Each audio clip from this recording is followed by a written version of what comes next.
can't promise you that it'll be as cheerful as the last speaker.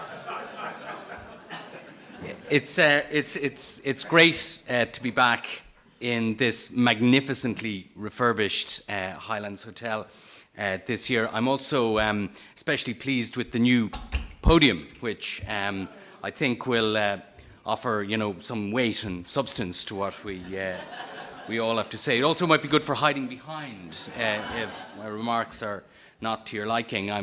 There's also been improvements to the weather, so we've got off on a reasonably good foot.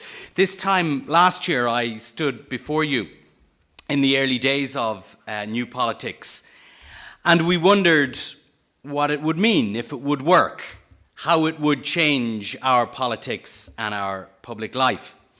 So this year, I propose to present something of an annual report on progress, and to offer some thoughts for the future of New Politics, and in the spirit of MacGill, to suggest how it might be better directed to lead to better government for our country.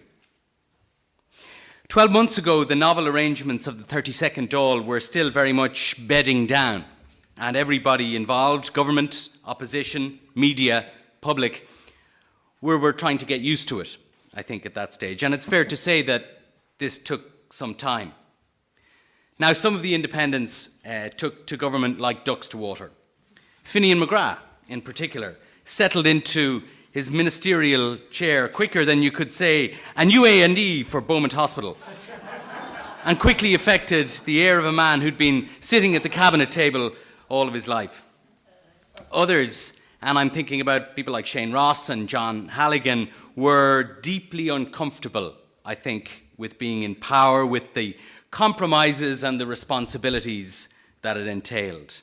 And on a couple of occasions in the early months of this government, it was really touch and go as to whether the new government would survive. In truth, it wasn't really until after the budget that the government really achieved any coherence or common purpose. Budgets are often a cause of political division within coalition governments, but they can also serve as a sort of bonding experience for government, establishing a rapport between ministers and their officials and around the cabinet table. Coming through a budget and the process that leads to it intact can often engender a sense of shared endeavour, a common project that is bigger than their individual and political concerns. And I think to an extent this happened last year. And while this curious love triangle of Fine Gael, the Independents, and Fianna Fáil has certainly had its wobbles since then, it has, I think, achieved a sort of internal equilibrium, a modus vivendi, that means its prospects for survival into the middle distance, I think, are reasonably good.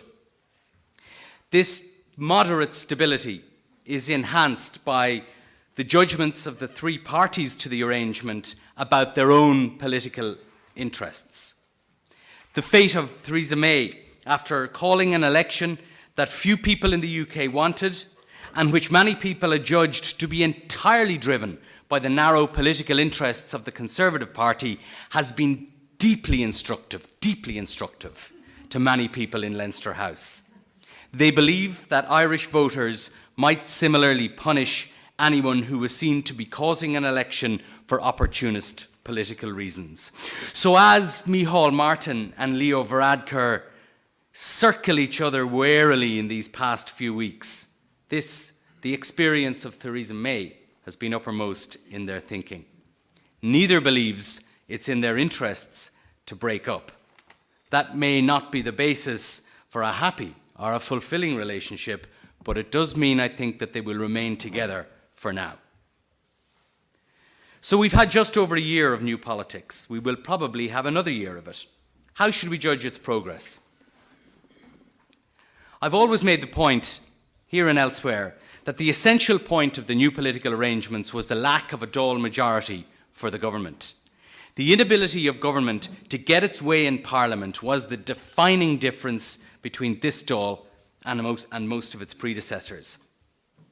And from this simple fact of parliamentary arithmetic stems many of the features of new politics and the gripes that people have about it. It's not quite that nobody's in charge, but sometimes it feels a little like that. And this lack of a majority in the Dáil meant a huge transfer of power from government to the Parliament. Last year when I spoke to you, I suggested this would be the key test of the new politics, how the Dáil responded to its newfound power, how it chose to use it. And if you'll allow me the indulgence of quoting myself, last year I said that there was every danger that the new power of Parliament would be used not for ensuring accountability from the government, for collaborative legislating, for true debate over the best courses of action for our country, but rather that it would be used for obstruction, for tactical political manoeuvring, and for windy grandstanding. Experts, and we all are here at windy grandstanding. I think that this fear has, to a large degree, been borne out. Now, in some respects, the performance of the Dáil, especially in the power that it exerts over its own business and schedules, has improved. The capacity of the Parliament to hold government accountable for its actions has been strengthened, and sometimes it has been used. I'll give you one example. It was, after all, the Dáil's requirement that Enda Kenny and his ministers appear and answer questions in February on the treatment of Sergeant Maurice McCabe that pushed the Taoiseach, or rather pushed his party to push him to announce his intentions to step down. But such events have been the exception rather than the rule. In general, the Dáil has relished its newfound power, but it hasn't had much of an idea what it wants to do with it. This is not just the fault of the Dáil, it's also the fault of the government, because it has failed to adjust to the simple fact that it cannot tell everyone what to do, opting usually to throw its hands in the air and ask, sure, what can you do? Rather than asking, just what is it can actually do, and going about securing parliamentary approval for that. It often appears happier to put off decisions than to make them. Its record of legislation is thin, to say the least of it. But looking at the amount of legislation passed is only part of the picture. To a certain extent, counting the number of bills passed is a bit of a never mind the quality, feel the width argument. I mean, if you think of it this way, just what legislation which is important for curing what ails us has been frustrated by the new politics? I'm not sure. Go back to first principles. There is, I think, overwhelming evidence that Ireland, although a successful country in terms of living standards and national wealth and social progress and life expectancy, has a good governance deficit. It appears increasingly hard for major structural issues like health and housing to be overcome. We find it difficult to plan for anything beyond the political and electoral cycle. The politicians of our governing centre crumble before Juncker's dictum, we all know what has to be done, we just don't know how to get re-elected afterwards. This good governance deficit cannot be attributed, I think, to whether or not a government has simply a secure position in Parliament. Lamasse's most dynamic government was a minority government. No, there are other things contributing to the good government deficit rather than simply the parliamentary arithmetic. So what are they? A political culture which is localised and short-termist. An electoral system which encourages TDs to compete with one another to bring home the bacon to their locality and their constituency. Voters which reinforce these failings by choosing to reward candidates and parties who pursue them most assiduously. A public service in which there is an astonishingly strong and enduring resistance to change, and in which too many interest groups believe they have a right to work the way that suits them, rather than in a way that suits the public. I'll give you one example, much on my mind at the moment, I can tell you. School holidays. Why should we have much longer school holidays than other Northern European countries? And could you imagine trying to change it? What else? A lack of a sense of ownership and participation in the state, which Peter Mayer has written about, and which leaves us with a situation where even the highest earning public servants, hospital consultants, pay accountants tens of thousands of euros to help them avoid paying tax, as the Sunday Business Post reported at the weekend.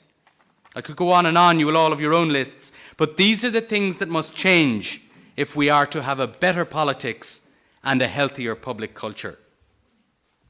New politics has changed our politics, but it hasn't changed it enough, or it hasn't changed it in the right ways. The term itself, new politics, is almost intended to be dismissive. It came into the world greeted by cynicism and has few defenders. But we're not exactly pining for the days of the old politics either. The truth is we do need a new politics.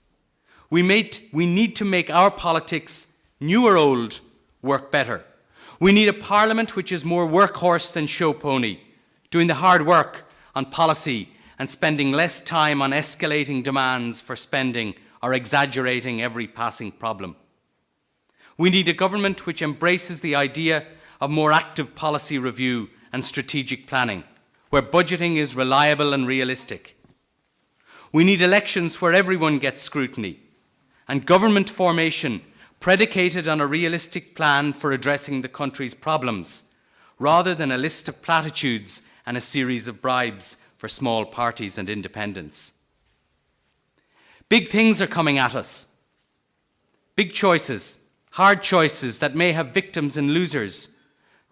Brexit we've heard about in every session here, and as we heard in Dahi's particular take on the new politics just a moment ago. Economic choices about tax and services and investment, and paying for a population whose older cohorts will become more expensive and whose younger ranks more needful.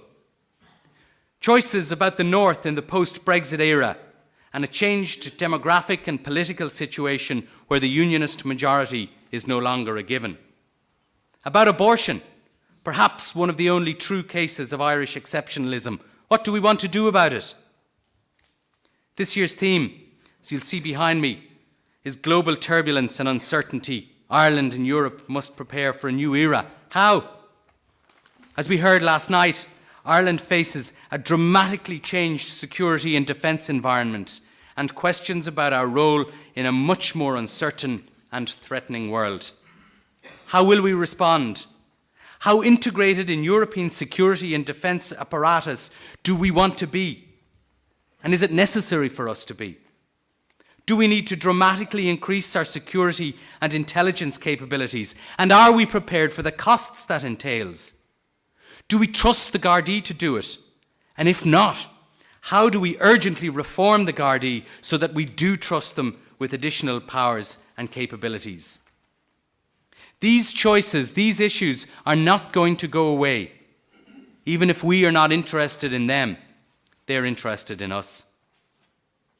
The economic outlook is both promising and threatening. While the economy continues to expand at a fair old clip, it's proving quite tricky to estimate the actual velocity of the clip.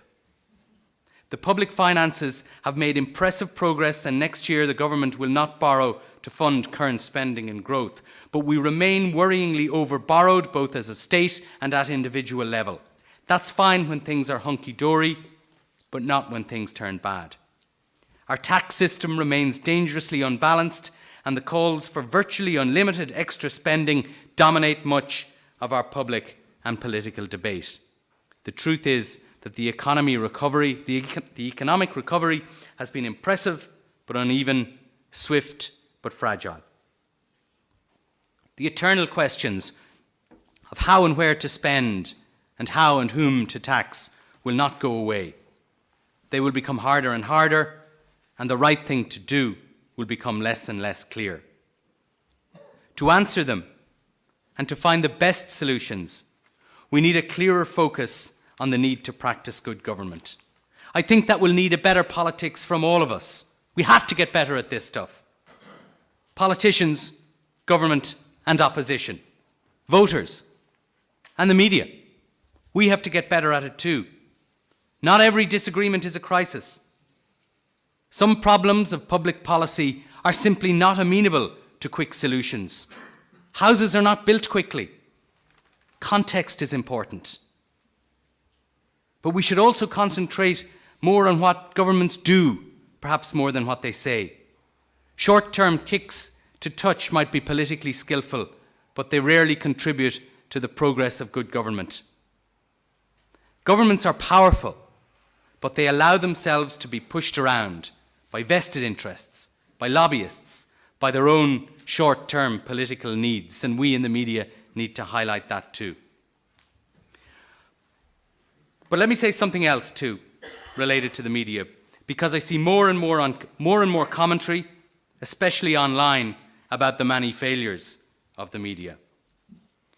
And I know this will sound like special pleading, but it's sometimes very hard to be a member of the mainstream media elite. There you are, just getting on with your liberal left, anti-Catholic, pro-abortion, secularising, left-wing, socialist agenda, when all of a sudden you discover that you're in fact part of a conservative neoliberal conspiracy to promote and protect the interests of the capitalist elite. It's very confusing, I can tell you. In the wake of the Jobstown trial, I've no doubt that the struggle of the radical left parties and independents to define the coverage of politics in a way favourable to them will continue. And that's fair enough. But I will say this. They, or anybody else, will not bully us into presenting their view of things and their view of the truth. We will decide that ourselves. We will cover the politics and the public life of our country as best and as fairly and as thoroughly as we can. No doubt we will get many things wrong. We should certainly listen to those who complain about us and decide if their complaints have merit, and if they do, we should act to rectify our failings. But they will not bully us into being their propagandists. And I dare say, if you asked the establishment, they would say that the media have been as much a thorn in their side as the estimable and valuable representatives of the revolutionary left. Let me add one final thought. The political change that has been wrought upon our system in the wake of the great economic crash will not abate. It will continue, and it may accelerate. This year has seen that change reach the very apex of political power in this country, in the shape of the generational change in government. The Taoiseach is not yet 40, for God's sake. The Minister for Finance and Public Expenditure, now the most powerful finance minister since the pomp of Charlie McCreevy, is in his early 40s. They came of age during the boom, and their political hinterland cannot fail to be marked by that. Their politics is shaped by a time after the hegemony of the old duopoly. You remember those old black and white Ardèche pictures with everybody smoking, and Michael Noonan there with the comb over, and Enda looking like he's just made his first communion. The world from which Leo and Pascal spring is a different one to that. Their politics is less tribal and more consumerist. This generation inhabits a political and intellectual world that is as far away from the tribal certainties of the old duopoly that bred politicians such as Kenny and Noonan. It's not just the personnel, it's the politics. The economic boom that defined the growing up years of Varadkar and Donoghue and the rest of their tribe accelerated a de-anchoring of political allegiances. No longer was it possible to talk meaningfully of Fine Gael families or Fianna Fáil families. The spirit of the age instead was consumerism. And that leaks into politics because, as in life, so in politics. The politics of the Varadkar Donoghue generation is a version of consumer behaviour, as political identities take on the characteristics of consumer loyalty, conditional, shallow, constantly reviewed. That's one of the reasons why it's so demanding. Their generation buys goods online and sends them back when they don't match the description. Varadkar is a student of and thinker about politics, but his peers are less interested and more transactional. They prioritise the delivery of public services, and that's a hard beat for any politician. Their expectations are framed by the market efficiencies that pervade their consumer lives. Leo and the lads will certainly understand this because it's the animating force of much of their direct political experience. They are the generation of record incomes, long hours, unaffordable houses, excruciating childcare costs, crowded schools, crap pensions, and high expectations. Those expectations cannot be met quickly, but they can be moderated and managed by a government and a political class that prioritises good government. We are at a point of opportunity in our politics. It would be an awful shame to waste it. Thank you.